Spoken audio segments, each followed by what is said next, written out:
दोस्तों नमस्कार।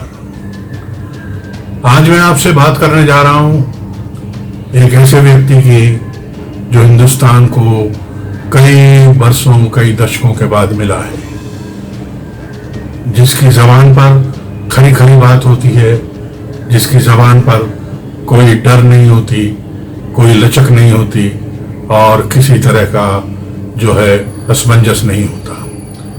ये हैं हमारे आज के विदेश मंत्री जयशंकर जी। पिछले दिनों अमेरिका में आपने देखा होगा कि वॉशिंगटन में इसी रविवार को एक सम्मेलन भारतीयों ने किया था। उसमें जयशंकर जी को बोलने के लिए कहा गया। उन्होंने अमेरिका को कई चीजें बिल्कुल खरी खरी सुना दी। उन्होंने एक सवाल के जवाब में कहा कि पाकिस्तान को अमेरिका जो 45 करोड़ डॉलर दे रहा है F-16 के रखरखाव और कल पुर्जों के नाम पर, वो सरासर धोखा है, छलावा है। ये शब्द उन्होंने इस्तेमाल नहीं किए, लेकिन उनके कहने का मतलब यही था। उन्होंने दूसरी बात ये कही कि अमेरिका किसको धोखा दे रहा है। इससे ना पाकिस्तान का भला होने वाला है, ना अमेरिका का भला होने वाला है। हिंदुस्तान किसी से नहीं डरता। हिंदुस्तान अपनी तैयारियों में लगा हुआ है। हिंदुस्तान आने वाले वक्त में किसी पे हथियारों के लिए डिपेंडेंट नहीं रहेगा। ये बात सही है कि जिस तरह मोदी जी अपनी सामरिक शक्ति को बढ़ा रहे हैं, उससे ये अमेरिका का जो एक छत्र राज है ये टूट जाएगा।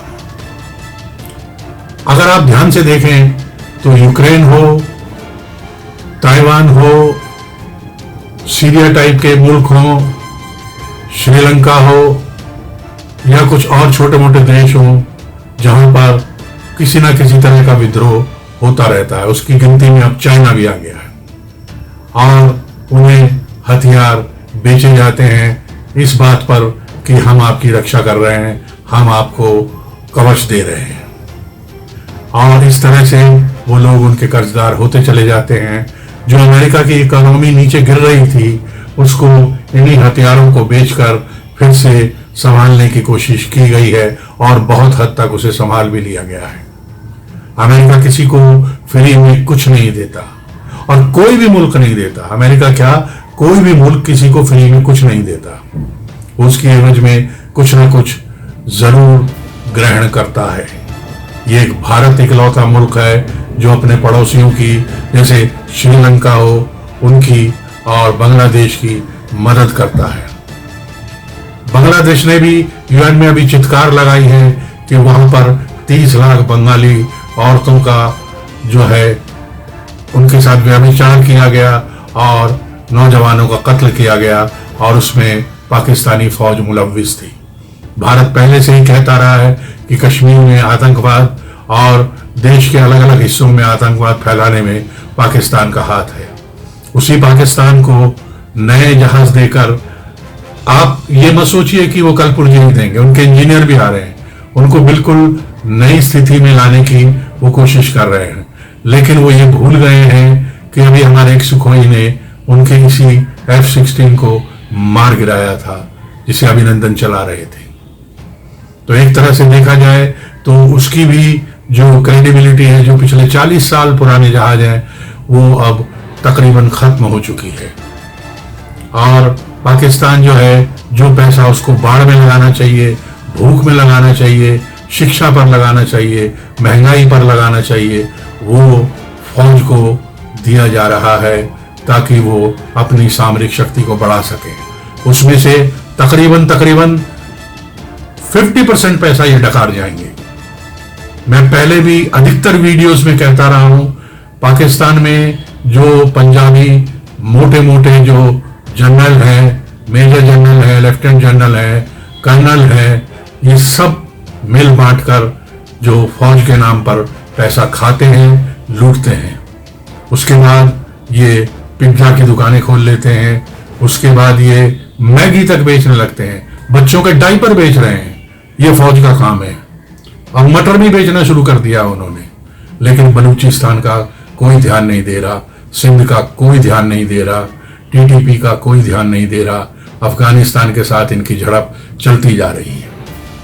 दरअसल अमेरिका ने ये खेल पाकिस्तान के साथ खेला क्यों है, इस बात को अगर गौर से देखें तो पाकिस्तान ने पिछले दिनों अमेरिका को ड्रोन उड़ाने के लिए जो है अपना एयर स्पेस दिया और अपने कुछ बेसिस भी दिए। चाहे पाकिस्तान कितना भी झूठ बोले, कितनी भी मक्कारी करे, लेकिन सब जानते हैं ये पाकिस्तान की ही जमीन से काम हुआ है, जिसमें कि जवाहिरी जैसा जो अलकायदा का आतंकवादी था वो मारा गया। दूसरी तरफ अगर आप देखेंगे तो ये पैसा जो है उस काम में खर्च हो रहा है जिसमें बलूचियों का कत्लेआम हो रहा है, उस काम में खर्च हो रहा है जिससे हिंदुस्तान में और आस पड़ोस के और मुल्कों में आतंकवाद फैलाया जा रहा है। और अमेरिका जो है वो पाकिस्तान के जरिए, देखिए कितना जबरदस्त खेल अमेरिका खेलता है, वो पाकिस्तान के जरिए हथियार जो है यूक्रेन को भेज रहा है। एक तरफ से उसने पाकिस्तान को फंसा लिया है, दूसरी तरफ से अपने सर का ठीकरा जो है पाकिस्तान पर फोड़कर वो पाकिस्तान को भी फंसा चुका है। पैसा दोनों से कमाएगा और अब पाकिस्तान से हथियार सीधा यूक्रेन जा रहे हैं। रशिया इस बात को लेकर बहुत गुस्से में है। रशिया इस बात को लेकर यह सोच रहा है कि आने वाले इस वक्त में कभी ना कभी हम पाकिस्तान को सबक सिखाएंगे ही सिखाएंगे। उन्होंने अपने रिश्ते जो इमरान ने थोड़े बहुत ठीक करने की कोशिश की थी, उन्हें और बिगाड़ दिया है। आप देखेंगे जो बाइडेन ने इमरान को कितनी बार रिक्वेस्ट करने के बाद भी फोन तक नहीं किया, लेकिन जैसे शहबाज शरीफ अपनी नौकरी पर ही हम तो कहेंगे जो प्रधानमंत्री की कुर्सी पे आए तो उनको जो बाइडेन मिलने के लिए तैयार हो गए और वो उनसे मिलने चले गए।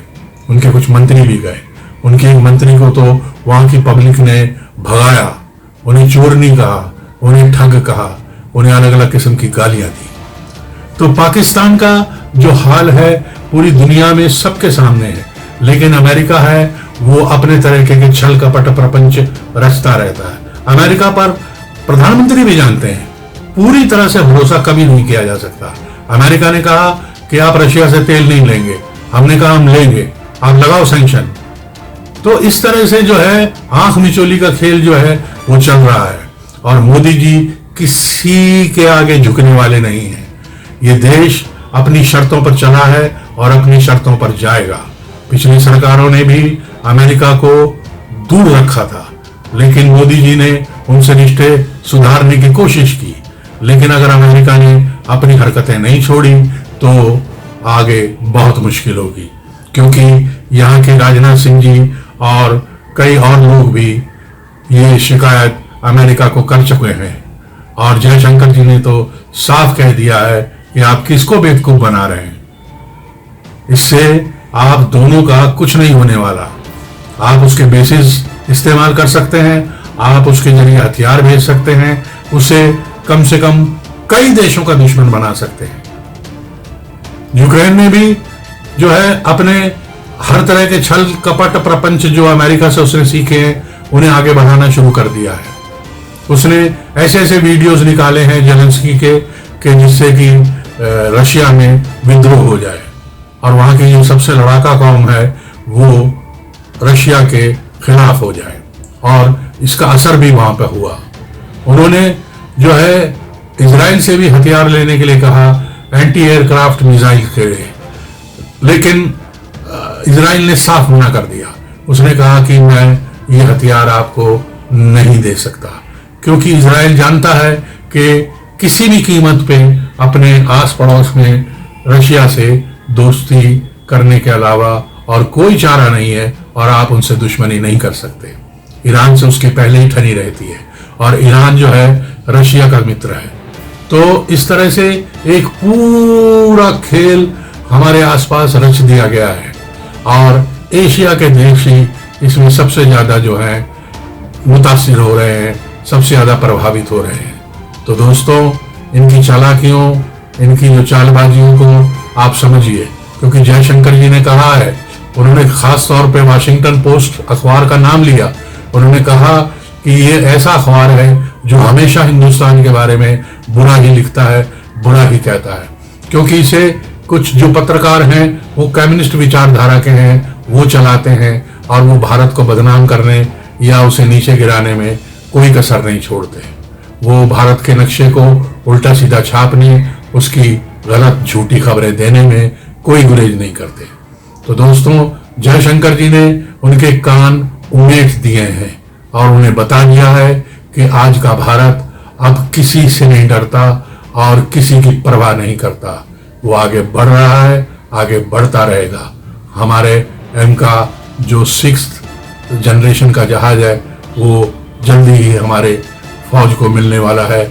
उसके अलावा और भी कई चीजें ऐसी हैं जो हिंदुस्तान तैयार कर रहा है और आने वाले वक्त में हिंदुस्तान जो है दुनिया में इनकी जो बादशाहत है हथियार बेचने की, उसे छीन लेगा, उस पर अपना भी हिस्सा तय कर देगा। तो दोस्तों, याद रखिए कि हमेशा दुश्मनी दिखाकर ही नहीं की जाती। दुश्मनी के कई पहलू होते हैं जिसे आप छल कपट प्रपंच से करते हैं। तो अपना ध्यान रखिए, अपने आसपास नजर रखिए और कहते रहिए, जय भारत मां जननी, वंदे मातरम।